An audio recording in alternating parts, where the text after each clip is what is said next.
अब फेरि हामी यो के भन्छ नेक्स्ट टाइम है यो सेकेन्ड टाइम ओ दाल चाहिँ गोलो चाहिँ हो यहाँ छ है गोलो चाहिँ अरिङ्गल त्यहाँ छ हुन त यो काम हामीले गर्नु पाप काम हो र भने अब केही छैन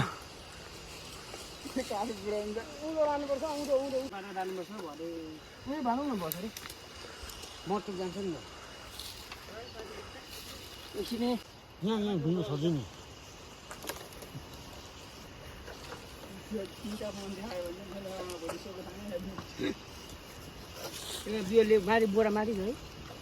र हामीले चाहिँ फाइनली झारिसकेको छ माछाहरू पका चाहिँ सबैजना फ्यामिली मिलेर यो चाहिँ हाम्रो भाइ पनि आएको छ मसँग र यहाँ छन् मेरो साथीहरू है अब हेरौँ यहाँको मजाको के कस्तो हुन्छ म तपाईँलाई भन्छु ल बारे बारेतिर ल है फर्स्टमा चाहिँ हामीले यसरी दुलो बुच्चायौँ है दुलो बुच्चाएदेखि अब चाहिँ यसलाई काटिने छ है बाँसको सिँढी बनाएर भर्यौँ र मेरो आपा चाहिँ बम पुग्छ है यसलाई खाद्ने भन्दैछ मजाले हामीसँग सानो भाइ पनि आएको छ है हामी चाहिँ ठुलो जङ्गलमा छौँ यसलाई यसरी खाँदैछ मजाले हो भाइ त गुनुनु